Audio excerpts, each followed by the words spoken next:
நீங்கள் இணைந்திருப்பது சங்கமம் வானொலி, destiny in Jesus Christ Tamil கிறிஸ்தவ வானொலி கனேடிய மண்ணிலிருந்து ஒலிபரப்பாகிறது. மார்க் 16:15, மத்தேயு 24:14 வசனத்தின்படி இயேசு சீசர்களை நோக்கி, நீங்கள் உலகெங்கும் போய் சர்வ சிருஷ்டிக்கும் சுவிசேஷத்தை பிரசங்கியுங்கள். ராஜ்யத்தினுடைய இந்த சுவிசேஷம் பூலோகம் எங்கும் உள்ள சகல யாதிகளுக்கும் சாட்சியாக பிரசங்கப்படும். அப்பொழுது முடிவு வரும் என்ற வசனத்தின்படி ஆத்துமாக்களை பரலோகத்தில் சங்கமிக்கும் வானொலி சங்கமம், சங்கமம், சங்கமம்.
நியாயாதிபதிகள் 4ஆம் அதிகாரம்.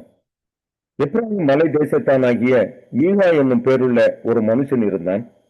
அவன் தன் தாயை நோக்கி, உன்னிடத்திலிருந்து 1100 வெள்ளிக்காசு களவு போயிற்றே, அதை குறித்து என் காதுகள் கேட்க நீ சாபமிட்டாயே. அந்த பணம் இதோ என்னிடத்தில் இருக்கிறது, அதை எடுத்தவன் நான் தான் என்றான். அதற்கு அவன் தாய், என் மகனே, நீ கர்த்தரால் ஆசீர்வதிக்கப்படுவாய் என்றாள். அவன் அந்த 1100 வெள்ளிக்காசை தன் தாயினிடத்தில் திரும்ப கொடுத்தான். அவள் வெட்டப்பட்ட ஒரு சுரூபத்தையும் வார்ப்பிக்கப்பட்ட ஒரு விக்கிரகத்தையும் உண்டு பண்ண, நான் என் கையில் இருந்த இந்த வெள்ளியை என் மகனுக்காக முற்றிலும் கர்த்தருக்கென்று நியமித்தேன், இப்போதும் இதை உனக்கு திரும்ப கொடுக்கிறேன் என்றாள். அவன் அந்த வெள்ளியை தன் தாய்க்கு திரும்ப கொடுத்தான்.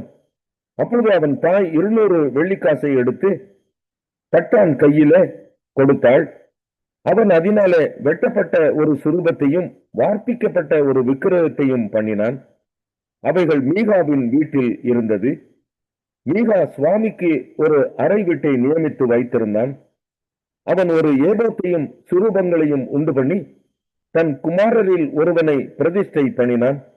இவன் அவனுக்கு ஆசாரியனானான். அந்நாட்களில் இஸ்ரவேலிலே ராஜா இல்லை. அவனவன் தன் தன் பார்வைக்கு சரி போனபடி செய்து வந்தான். யூதாவில் உள்ள பெத்லெகேம் ஊரானும் லேவியனுமான ஒரு வாலிபன் அங்கே தங்கியிருந்தான். அந்த மனுஷன் எங்கே ஆகிலும் பரதேசியாய் போய் தங்கும்படிக்கு யூதாவில் உள்ள பெத்லெகேம் ஊரை விட்டு புறப்பட்டு பிரயாணம் போகையில் எப்ராயிம் மலை தேசத்தில் இருக்கிற மீகாவின் வீட்டில் வந்து சேர்ந்தான். எங்கே இருந்து வந்தாய் என்று மீகா அவனை கேட்டதற்கு அவன், நான் யூதாவில் உள்ள பெத்லகேம் ஊரானாகிய லேவியன், எங்கே ஆகிலும் போய் தங்கப் போகிறேன் என்றான். அப்பொழுது மீகா, நீ என்னிடத்தில் இரு, நீ எனக்கு தகப்பனும் ஆசாரியனுமாயிருப்பாய். நான் உனக்கு வருஷத்திலே 10 வெள்ளிக்காசையும் மாற்று வஸ்திரத்தையும் உனக்கு வேண்டிய ஆகாரத்தையும் கொடுப்பேன் என்று அவனிடத்தில் சொன்னான். அப்படியே லேவியன் உள்ளே போனான். அந்த லேவியன் அந்த மனிதனிடத்தில் இருக்க சம்மதித்தான். அந்த வாலிபன் அவனுக்கு அவன் குமாரரில் ஒருவனைப் போல் இருந்தான். மீகா அந்த லேவியனை பிரதிஷ்டை பண்ணினான். அந்த வாலிபன் அவனுக்கு ஆசாரியனாகி மீகாவின் வீட்டில் இருந்தான். அப்பொழுது மீகா, எனக்கு ஆசாரியனாக ஒரு லேவியன் அகப்பட்டபடியினால் கர்த்தர் எனக்கு நன்மை செய்வார் என்று. நியாயாதிபதிகள் 18ஆம் அதிகாரம். அந்நாட்களில் இஸ்ரவேலிலே ராஜா இல்லை. தான் கோத்திரத்தார் குடியிருக்கிறதற்கு தங்களுக்கு சுதந்திரம் தேடினார்கள். அந்நாள் வரைக்கும் அவர்களுக்கு இஸ்ரவேல் கோத்திரங்கள் நடுவே போன்ற சுதந்திரம் கிடைக்கவில்லை. ஆகையால் தேசத்தை உளவு பார்த்து வரும்படி தான் புத்திரர் தங்கள் கோத்திரத்திலே பலத்த மனுஷராகிய 5 பேரை தங்கள் எல்லைகளில் இருக்கிற சோராவிலும் எஸ்தாவோலிலும் இருந்து அனுப்பி, நீங்கள் போய் தேசத்தை ஆராய்ந்து பார்த்து வாருங்கள் என்று அவர்களோட சொன்னார்கள். அவர்கள் எப்ராயிம் மலை தேசத்தில் இருக்கிற மீகாவின் வீடு மட்டும் போய் அங்கே தங்கினார்கள். அவர்கள் மீகாவின் வீட்டண்டையில் இருக்கையில் லேவியனான வாலிபனுடைய சத்தத்தை அறிந்து அங்கே அவனிடத்தில் போய், உன்னை இங்கே அழைத்து வந்தது யார்? இவ்விடத்தில் என்ன செய்கிறாய்? உனக்கு இங்கே இருக்கிறது என்ன என்று அவனிடத்தில் கேட்டார்கள். அதற்கு அவன், இன்னபடி மீகா எனக்கு செய்தான், எனக்கு சம்பளம் பொருந்தினான், அவனுக்கு ஆசாரியனானேன் என்றான். அப்பொழுது அவர்கள் அவனை நோக்கி, எங்கள் பிரயாணம் அனுகூலமாய் முடியுமா என்று நாங்கள் அறியும்படி தேவனிடத்தில் கேள் என்றார்கள். அவர்களுக்கு அந்த ஆசாரியன், சமாதானத்தோட போங்கள், உங்கள் பிரயாணம் கர்த்தருக்கு ஏற்றது என்றான். அப்பொழுது அந்த 5 மனுஷரும் புறப்பட்டு லாயிசுக்கு போய் அதில் குடியிருக்கிற ஜனங்கள் சீதோனியருடைய வழக்கத்தின்படியே பயமில்லாமல் அமெரிக்கையும் சுகமுமாய் இருக்கிறதையும், தேசத்திலே அவர்களை அடக்கி ஆள யாதொரு அதிகாரியும் இல்லை என்பதையும், அவர்கள் சீதோனியருக்கு தூரமானவர்கள் என்பதையும், அவர்களுக்கு ஒரு சபை காரியம் இல்லை என்பதையும் கண்டு சோராவிலும் எஸ்தாவோலிலும் இருக்கிற தங்கள் சகோதரரிடத்திற்கு திரும்பி வந்தார்கள். அவர்கள் சகோதரர்கள், நீங்கள் கொண்டு வருகிற செய்தி என்ன என்று அவர்களை கேட்டார்கள். அதற்கு அவர்கள், எழும்புங்கள், அவர்களுக்கு விரோதமாய் போவோம், வாருங்கள், அந்த தேசத்தை பார்த்தோம், அது மிகவும் நன்றாய் இருக்கிறது, நீங்கள் சும்மா இருப்பீர்களா? அந்த தேசத்தை சுதந்திரித்துக் கொள்ளும்படி புறப்பட்டு போக அசதியாயிராதேயுங்கள். நீங்கள் அங்கே சேரும்போது சுகமாய் குடியிருக்கிற ஜனங்களிடத்தில் சேருவீர்கள். அந்த தேசம் விஸ்தாரமாய் இருக்கிறது, தேவன் அதை உங்கள் கையில் ஒப்புக் கொடுத்தார், அது பூமியில் உள்ள சகல வஸ்துவும் குறைவில்லாமல் இருக்கிற இடம் என்றார்கள். அப்பொழுது சோராவிலும் எஸ்தாவோலிலும் இருக்கிற தான் கோத்திரத்தாரில் 600 பேர் ஆயுதபாணிகளாய் அங்கே இருந்து புறப்பட்டு போய் யூதாவில் உள்ள கீரியாத் யாரீமிலே பாளையம் இறங்கினார்கள். ஆதலால் அது இந்நாள் வரைக்கும் மக்னிதான் எண்ணப்படும். அது கீரியாத் யாரீமின் பின்னாலே இருக்கிறது. பின்பு அவர்கள் அங்கே இருந்து எப்ராயிம் மலைக்கு போய் மீகாவின் வீடு மட்டும் வந்தார்கள். அப்பொழுது லாயிசின் நாட்டை உளவு பார்க்க போய் வந்த 5 மனுஷர் தங்கள் சகோதரரை பார்த்து, இந்த வீடுகளில் ஏபோத்தும் சுரூபங்களும் வெட்டப்பட்ட விக்கிரகமும் வார்ப்பிக்கப்பட்ட விக்கிரகமும் இருக்கிறது என்று உங்களுக்கு தெரியுமா? இப்போதும் நீங்கள் செய்ய வேண்டியதை யோசித்துக் கொள்ளுங்கள் என்றார்கள். அப்பொழுது அவ்விடத்திற்கு திரும்பி மீகாவின் வீட்டில் இருக்கிற லேவியனான வாலிபனின் வீட்டிலே வந்து அவனிடத்தில் சுக செய்தி விசாரித்தார்கள். ஆயுதபாணிகளாகிய தான் புத்திரர் 600 பேரும் வாசற்படியிலே நின்றார்கள். ஆசாரியனும் ஆயுதபாணிகளாகிய 600 பேரும் வாசற்படியிலே நிற்கையில் தேசத்தை உளவு பார்க்க போய் வந்த அந்த 5 மனுஷர் உள்ளே புகுந்து வெட்டப்பட்ட விக்கிரகத்தையும் ஏபோத்தையும் சுரூபங்களையும் வார்ப்பிக்கப்பட்ட விக்கிரகத்தையும் எடுத்துக் கொண்டு வந்தார்கள். அவர்கள் மீகாவின் வீட்டிற்கு புகுந்து ஏகத்தையும் சுருங்களையும் வார்ப்பிக்கப்பட்ட விக்கிரகத்தையும் எடுத்துக்கொண்டு வருகிற போது ஆசாரியன் அவர்களை பார்த்து, நீங்கள் செய்கிறது என்ன என்று கேட்டான். அதற்கு அவர்கள், நீ பேசாதே, உன் வாயை மூடிக்கொண்டு எங்களுடைய கூட வந்து எங்களுக்கு ஆசாரியனாய் இருக்கிறது நல்லதோ? இஸ்ரவேலில் ஒரு கோத்திரத்திற்கும் வம்சத்திற்கும் ஆசாரியனாய் இருக்கிறது நல்லதோ என்றார்கள். அப்பொழுது ஆசாரியனுடைய மனது இதமுயப்பட்டு அவன் ஏகோத்தையும் சுரூபங்களையும் வெட்டப்பட்ட விக்கிரகத்தையும் எடுத்துக்கொண்டு ஜனங்களுக்குள்ளே புகுந்தான். அவர்கள் திரும்பும்படி புறப்பட்டு பிள்ளைகளையும் ஆடு மாடுகளையும் பண்டம் பாடிகளையும் தங்களுக்கு முன்னே போகும்படி செய்தார்கள். அவர்கள் புறப்பட்டு மீகாவின் வீட்டை விட்டு கொஞ்ச தூரம் போன போது மீகாவின் வீட்டிற்கு அயல் வீட்டார் கூட்டம் கூடி தான் புத்திரரை தொடர்ந்து வந்து அவர்களை பார்த்து கூப்பிட்டார்கள். அவர்கள் திரும்பி பார்த்து மீகாவை நோக்கி, நீ இப்படி கூட்டத்துடன் வருகிற காரியம் என்ன என்று கேட்டார்கள். அதற்கு அவன், நான் உண்டு பண்ணின என்னுடைய தெய்வங்களையும் அந்த ஆசாரியனையும் கூட நீங்கள் கொண்டு போகிறீர்களே, இனி எனக்கு என்ன இருக்கிறது? நீ கூப்பிடுகிற காரியம் என்ன என்று நீங்கள் என்னிடத்தில் எப்படி கேட்கலாம் என்றான். தன் புத்திரர் அவனை பார்த்து, எங்கள் காதுகள் கேட்க கூக்குரல் இடாதே, இட்டால் கோபிகள் உங்கள் மேல் விழுவார்கள். அப்பொழுது உன் ஜீவனுக்கும் உன் வீட்டாரின் ஜீவனுக்கும் மோசம் வருவித்துக் கொள்வாய் என்று சொல்லி தங்கள் வழியே நடந்து போனார்கள். அவர்கள் தன்னை பார்க்கிலும் பலத்தவர்கள் என்று மீகா கண்டு அவன் தன் வீட்டுக்கு திரும்பினான். அவர்களோ மீகா உண்டு கொண்டவர்களையும் இல்லாமல் இருக்கிற லாயிஸ் ஊர் ஜனங்களிடத்தில் சேர்த்து அவர்களை பட்டய கருக்கினால் வெட்டி பட்டணத்தை அக்கினியால் சுட்டரித்து போட்டார்கள். அது சீதோனுக்கு தூரமாக இருந்தது.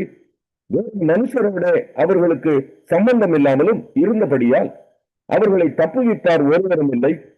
அந்த பட்டணம் பெத்ரேகோவுக்கு சமீபமான பள்ளத்தாக்கில் இருந்தது. அவர்கள் அதை திரும்ப கட்டி அதிலே குடியிருந்து பூர்வத்திலே லாயிஸ் என்னும் பெயர் கொண்டிருந்த அந்த பட்டணத்திற்கு இஸ்ரவேலுக்கு பிறந்த தங்கள் தகப்பனாகிய தானுடைய நாமத்தின்படியே தான் என்று பெயரிட்டார்கள். அப்பொழுது தான் புத்திரர் அந்த சுரூபத்தை தங்களுக்கு ஸ்தாபித்துக் கொண்டார்கள். மனாசேயின் குமாரனாகிய கெர்சோனின் மகன் யோனத்தானும் அவன் குமாரனும் இந்த தேசத்திற்கு நாள் மட்டும் ஆசாரியராயிருந்தார்கள். தேவனுடைய ஆலயம் தீலோவில் இருந்த காலம் முழுதும் அவர்கள் மீகா உண்டு பண்ண. ஏசாயா 40ஆம் அதிகாரம். என் ஜனத்தை ஆற்றுங்கள், தேற்றுங்கள். எருசலேமுடன் பட்சமாய் பேசி அதன் போர் முடிந்தது என்றும் அதன் அக்கிரமம் நிவிர்த்தியாயிற்று என்றும் அது தன் சகல பாவங்களின் நிமித்தமும் கர்த்தரின் கையில் இரட்டிப்பாய் அடைந்து தீர்ந்தது என்றும் அதற்கு கூறுங்கள் என்று உங்கள் தேவன் சொல்லுகிறார்.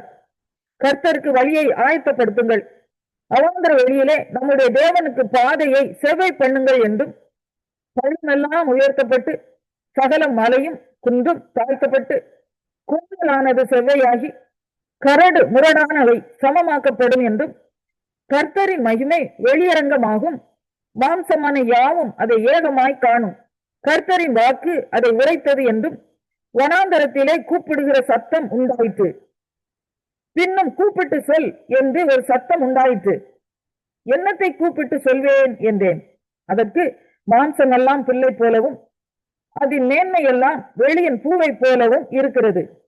கர்த்தரின் ஆவி அதன் மேல் ஊதும் போது புல் உலர்ந்து பூ உதிரும். ஜனமே புல், புல் உலர்ந்து பூ உதிரும். நமது தேவனுடைய வசனமோ எந்தெந்தைக்கும் நிற்கும் என்பதையே சொல் என்று உரைத்தது. சீயோன் என்னும் சுவிசேஷகியே, நீ உயர்ந்த பர்வதத்தில் ஏறு.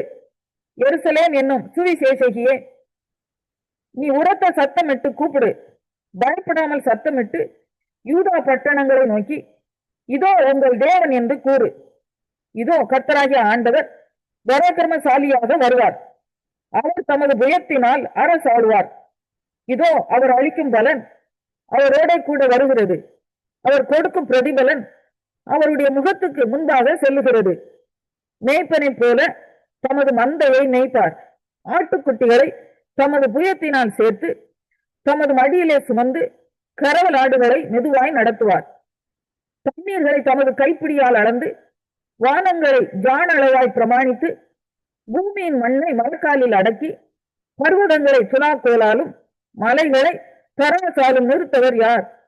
கர்த்தருடைய ஆவியை அளவிட்டு அவருக்கு ஆலோசனைக்காரனாய் இருந்து அவருக்கு போதித்தவன் யார்?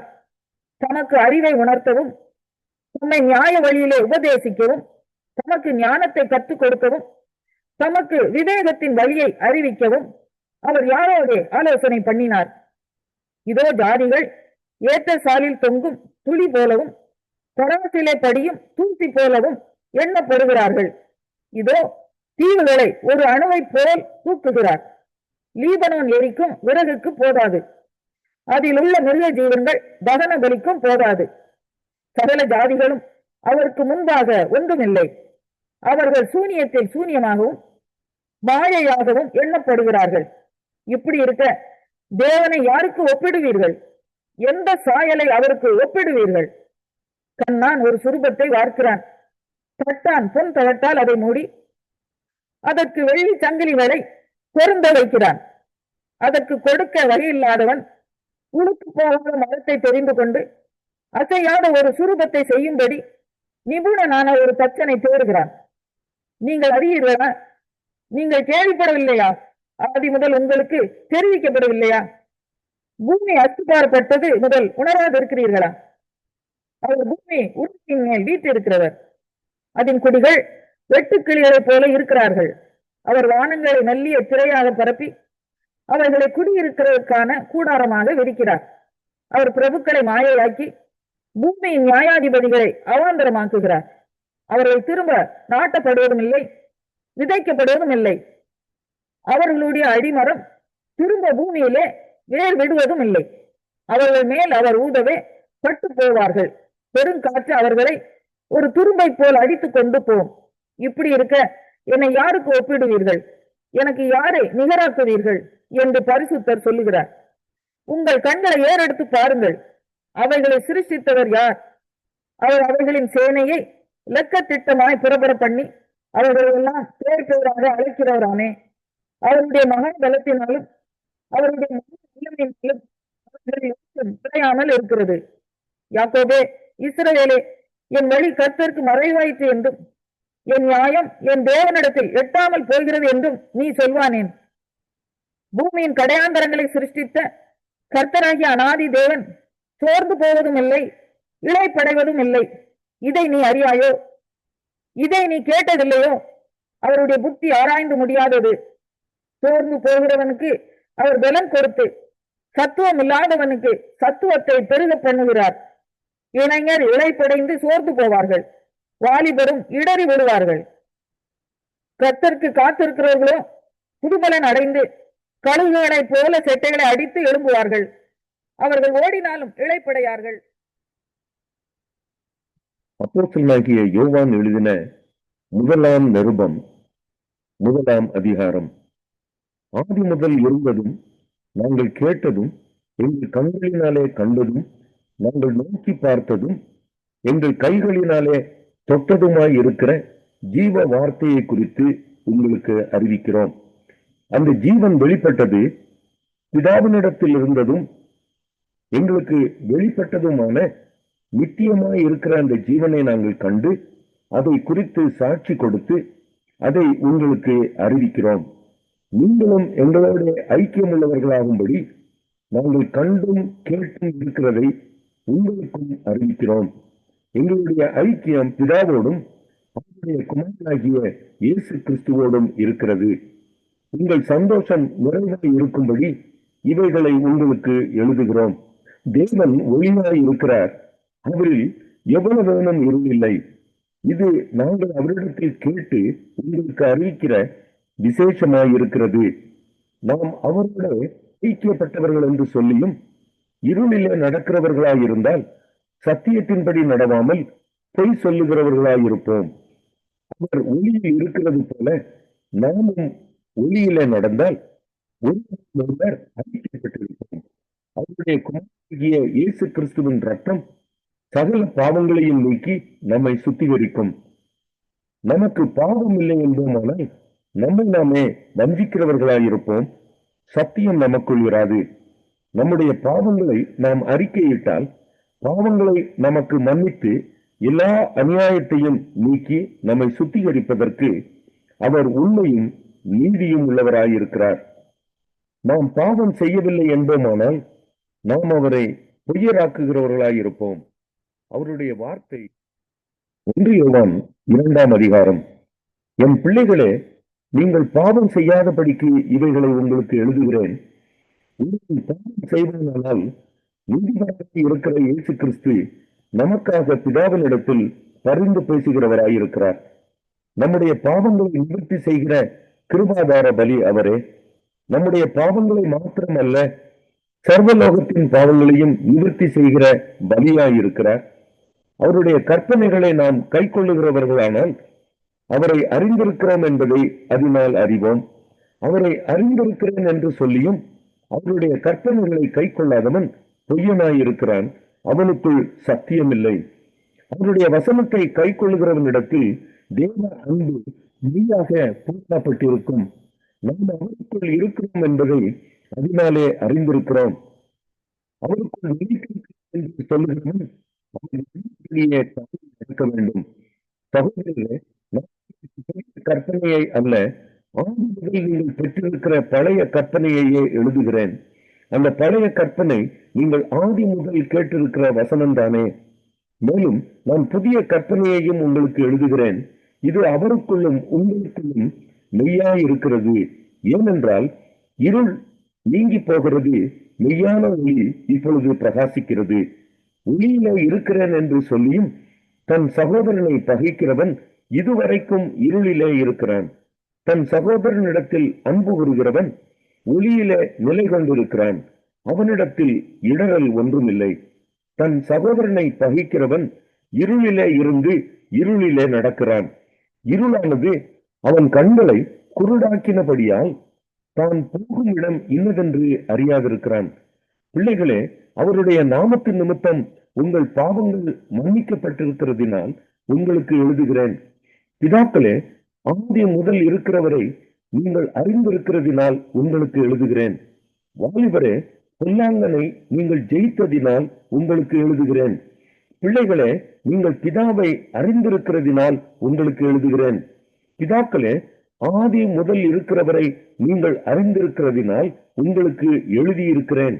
வாலிபரே, நீங்கள் பலவான்களாக இருக்கிறதினாலும் தேவ வசனம் உங்களில் நிலைத்திருக்கிறதினாலும் நீங்கள் பொல்லாங்கனை ஜெயித்ததினாலும் உங்களுக்கு எழுதியிருக்கிறேன்.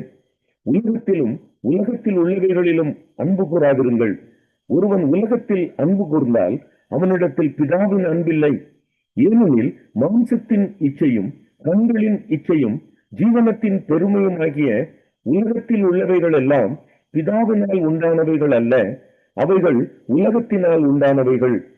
உலகமும் அதன் இச்சையும் ஒளிந்து போம். தேவனுடைய சித்தத்தின்படி செய்கிறவனோ என்றென்றைக்கும் நிலைத்திருப்பான். பிள்ளைகளே, இது கடைசி காலமாய் இருக்கிறது. அந்தி கிறிஸ்து வருகிறான் என்று நீங்கள் கேள்விப்பட்டபடி இப்பொழுதும் அநேக அந்தி கிறிஸ்துகள் இருக்கிறார்கள். அதனாலே இது கடைசி காலம் என்று அறிகிறோம். அவர்கள் நம்மை விட்டு பிரிந்து போனார்கள், ஆகிலும் அவர்கள் நம்முடையவர்களாக இருக்கவில்லை. நம்முடையவர்களாக இருந்தார்களானால் நம்முடனே நிலைத்திருப்பார்களே. எல்லாரும் நம்முடையவர்கள் அல்லவென்று வெளியாகும்படிக்கே பிரிந்து போனார்கள். நீங்கள் பரிசுத்தராலே அபிஷேகம் பெற்று சகலத்தையும் அறிந்திருக்கிறீர்கள். சத்தியத்தை நீங்கள் அறியாததினால் அல்ல, நீங்கள் சத்தியத்தை அறிந்திருக்கிறதினாலும் சத்தியத்தினால் ஒரு பொய்யும் உண்டாயிராது என்பதை நீங்கள் அறிந்திருக்கிறதினாலும் உங்களுக்கு எழுதியிருக்கிறேன். இயேசுவை கிறிஸ்து அல்ல என்று மறுதலிக்கிறவனே அல்லாமல் வேற யார் பொய்யன்? பிதாவையும் குமாரனையும் மறுதலிக்கிறவனே அந்தி கிறிஸ்து. குமாரனை மறுதலிக்கிறவன் பிதாவை உடையவன் அல்ல, குமாரனை அறிக்கையிடுகிறவன் பிதாவையும் உடையவனாயிருக்கிறான். ஆகையால் ஆதி முதல் நீங்கள் கேள்விப்பட்டது உங்களில் நிலைத்திருக்க கடவுது. ஆதி முதல் நீங்கள் கேள்விப்பட்டது உங்களில் நிலைத்திருந்தால் நீங்களும் குமாரனிலும் பிதாவிலும் நிலைத்திருப்பீர்கள். நித்திய ஜீவனை அளிப்பேன் என்பதே அவர் நமக்கு செய்த வாக்குத்தத்தம். உங்களை வஞ்சிக்கிறவர்களை குறித்து இவைகளை உங்களுக்கு எழுதியிருக்கிறேன். நீங்கள் அவராலே பெற்ற அபிஷேகம் உங்களில் நிலைத்திருக்கிறது. ஒருவரும் உங்களுக்கு போதிக்க வேண்டுவதில்லை. அந்த அபிஷேகம் சகலத்தையும் குறித்து உங்களுக்கு போதிக்கிறது. அது சத்தியமாயிருக்கிறது, பொய்யல்ல. அது உங்களுக்கு போதித்தபடியே அவரில் நிலைத்திருப்பீர்களாக. இப்படி இருக்க பிள்ளைகளே, அவர் வெளிப்படும் போது நாம் அவர் வருகையில் அவருக்கு முன்பாக வெட்கப்பட்டு போகாமல் தைரியம் உள்ளவர்களாய் இருக்கும்படிக்கு அவரில் நிலைத்திருங்கள். அவர் நீதி உள்ளவராய் இருக்கிறார் என்று உங்களுக்கு தெரிந்திருப்பதினால் நீதியை செய்கிறவன் எவனும்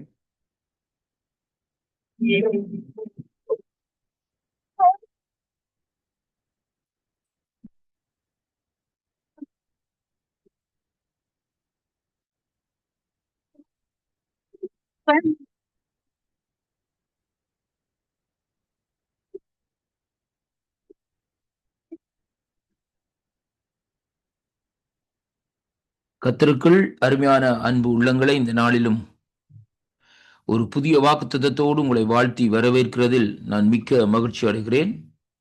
இன்றைய நாளிலும் 15ஆம் தேதி 6வது மாதம் 2025ஆம் ஆண்டு ஞாயிற்றுக்கிழமை இந்த காலை வேளையிலும் ஆண்டவர் நமக்கு கொடுக்கிற ஒரு அருமையான ஒரு வார்த்தை என்னவென்றால், 1 நாளாகமம் 29வது அதிகாரம் 12வது வசனத்தை வாசிக்க கேட்போமாயிருந்தால், எவரையும் மேன்மைப்படுத்தவும் பலப்படுத்தவும் உம்முடைய கரத்தினால் ஆகும் என்று சொல்லி இந்த நாட்களில் சொல்லுகிறதை பார்க்கிறோம். இந்த வார்த்தையை இந்த நாட்களிலே நாங்கள் வாசிக்கிற வேளையிலே வேதம் சொல்லுகிறது, தாவீது ராஜா சபை அனைத்திலும் இந்த நாட்களிலே கண்களுக்கு முன்பாக கர்த்தருக்கு ஸ்தோத்திரத்தை செலுத்தி இந்த நாட்களிலே சொன்னது என்னவென்றால், என் தகப்பனாகிய இஸ்ரவேலின் தேவனாகிய கர்த்தாவே சதா காலங்களிலும் தேவரிலே உமக்கு ஸ்தோத்திரம் உண்டாவதாக என்று சொல்லிவிட்டு அவர் சொல்லுகிறார், கர்த்தாவே மாட்சிமையும் வல்லமையும் ஜெயம் மகத்துவம் உம்முடையவைகள், வானத்திலும் பூமியிலும் உள்ளவைகள் எல்லாம் உம்முடையவைகள். கர்த்தாவே ராஜ்யமும் உம்முடையது, தேவரீர் எல்லாருக்கும் தலைவராய் உயர்ந்திருக்கிறீர். ஐஸ்வர்யமும் கனமும் உம்மாலே வருகிறது, தேவரீர் எல்லாவற்றையும் ஆளுகிறவர். உம்முடைய கரத்திலே சத்துவமும் வல்லமையும் உண்டு, எவரையும் மேன்மைப்படுத்தவும் பலப்படுத்தவும் உம்முடைய கரத்தினால் ஆகும் என்று சொல்லி இந்த நாட்களில் இந்த வார்த்தை சொல்லுகிறதை பார்க்கிறோம். எனக்கு அருமையான அன்பு பிள்ளைகளே, தாவீது ராஜா அந்த நாட்களிலே பாருங்கள், இஸ்ரவேலை ஆண்ட தாவீது ராஜா சொல்லுகிற காரியம் மனுஷனுடைய பலத்தினாலோ மனுஷனுடைய முயற்சியினாலேயோ அல்லது மனுஷனுடைய தந்திர சூழ்ச்சிகளினாலேயோ அங்கே ஐஸ்வர்யமும் கனவும் இந்த நாட்களிலே வருவதில்லை. அருமையான அன்பு பிள்ளைகளே, தேவன் எவர்களுக்கு அந்த ஐஸ்வர்யத்தை கொடுக்க வேண்டும் என்று சித்தமாயிருக்கிறாரோ அதன்படியே தான் அவர் அந்த ஐஸ்வர்யத்தையும் கனத்தையும் அவர்கள் கொடுக்கிறார் என்று சொல்லி இன்றைக்கு நாங்கள் காணக்கூடியதாக இருக்கிறது. அருமையான கர்த்தருடைய பிள்ளைகளே, கர்த்தரிடத்திலிருந்து வருகிற ஐஸ்வர்யமும் கனமும் நிலையாக அந்த நாட்களிலே நிற்கும் என்பதை முதலாவதாக இன்றைக்கு அறிந்திருக்க வேண்டும். ஆண்டவர் நம்மை ஆசீர்வதிப்பாராயிருந்தார் நம்முடைய ஜீவனுள்ள நாட்கள் எல்லாம் நன்மையும் கிருபையும் இந்த நாட்களிலே நம்மை தொடரும் என்பதைத்தான் இந்த வார்த்தை ஊடாக இன்றைக்கு நாங்கள் பார்க்கிறோம். அருமை பிள்ளைகளே, வேதம் சொல்லுகிறது எப்படி என்றால், இங்கே தாவீது ராஜா அந்த நாட்களிலே தேவனுடைய ஆசீர்வாதத்தை பெற்ற மனுஷனாக அந்த நாட்களிலே வாழ்ந்து வந்தார். அது மட்டுமல்ல, ஆண்டவருக்காக அந்த நாட்களிலே ஒரு காரியத்தை செய்ய வேண்டும், ஆண்டவர் வாசம் பண்ணும்படியாக, அவருடைய பிரசன்னம் நிரந்தரமாய் இருக்கும்படியாக இந்த பூமியிலே ஒரு ஆலயத்தை கட்டுவோம் என்று சொல்லி இந்த நாட்களிலே அவர் தீர்மானித்த வேளையிலே தேவன் அவரோடு இடைப்பட்டு அவருக்கு இந்த நாட்களிலே அவருடைய குமாரன் மூலமாய் ஆலயத்தை கட்டும்படியாக தேவன் அந்த கிருபையை செய்கிறதை அங்கே காணக்கூடியதாக இருக்கிறது. அருமையான கர்த்தருடைய பிள்ளைகளே, ஒரு மனுஷனுடைய இருதயத்தின் நினைவுகளையும் இருதயத்தின் எண்ணங்களையும் இந்த நாட்களிலே தேவன் அறிந்திருக்கிறார். தேவனுடைய ராஜ்யத்துக்காக எவன் இந்த நாட்களில் எந்த காரியத்தை செய்ய வேண்டும் என்று வாஞ்சிக்கிறானோ அந்த வாஞ்சிய இந்த நாட்களிலே தேவன் இந்த வாக்குத்தத்தத்தின் ஊடாக நிறைவேற்ற தேவன் வல்லவராய் இருக்கிறார் என்பதைத்தான் இன்றைக்கு நாங்கள் காணக்கூடியதாக இருக்கிறது. அதனாலதான் இங்கே சொல்லப்படுகிறது, எப்படி என்றால் ஐஸ்வர்யமும் கனமும் உம்மாலே வருகிறது தேவரீர், எல்லாவற்றையும் ஆளுகிறவர், உம்முடைய கரத்திலே அங்கே சத்துவமும் வல்லமையும் உண்டு, எவரையும் இந்த நாட்களிலே glory to God, அல்லேலூயா. எப்படி என்றால் எவரையும் இந்த நாட்களிலே மேன்மைப்படுத்தவும் பலப்படுத்தவும் உம்முடைய கரத்தினாலே ஆகும் என்று. அருமை பிள்ளைகளே, கர்த்தரை நம்பி ஆண்டவராய் இயேசு கிறிஸ்துவை நீங்க நம்பி வருகிற வேளையிலே அவர் உங்களை மேன்மைப்படுத்துவார். இன்றைக்கு வேலை செய்கிற இடங்களிலே அல்ல இந்த நாட்களிலே எந்த இடங்களில் நீங்கள் தள்ளப்பட்ட இந்த நாட்களில் இருக்கிறீர்களோ, என்னை ஒருவரும் கனம் பண்ணவில்லையே என்று கவலையோடு இந்த நாட்களில் வாழ்ந்து கொண்டிருக்கிற அன்பு வாலிப தம்பியே, வாலிப தங்கச்சியே, இன்னும் அன்பு சகோதரனே, அன்பு சகோதரியே, ஆண்டவரை தேடி வருகிற வேளையிலே அவர் உன்னை மேன்மைப்படுத்துகிறது மட்டுமல்ல, உன்னுடைய தலையை அவர் உயர்த்த வல்லவராய் இருக்கிறார் என்பதைத்தான் இந்த வார்த்தைகள் ஊடாக இன்றைக்கு நாங்கள் பார்க்கிறோம். அருமை பிள்ளைகளே, ஆண்டவராகிய இயேசு கிறிஸ்துவை ஆண்டவராகிய இயேசு கிறிஸ்து அண்டையிலே வாருங்கள், அவரை சொந்த ரட்சகராக ஏற்றுக்கொள்ளுங்கள். அப்பொழுது இந்த நாட்களிலே கனமும் மகிமையும் மேன்மையும் இந்த நாட்களிலே உங்களை தேடி வரும். ஏனென்றால் அவர் உங்களோடு கூட இருக்கிற வேளையிலேயே அவர் உங்களை மேன்மைப்படுத்துவார். கர்த்தர் இந்த வாக்குத்தத்தங்கள் ஊடாக உங்களை நிறைவாக ஆசீர்வதிப்பாராக என்று ஆண்டவராகிய இயேசு கிறிஸ்துவின் நாமத்திலே வாழ்த்துகிறேன். ஆமென்.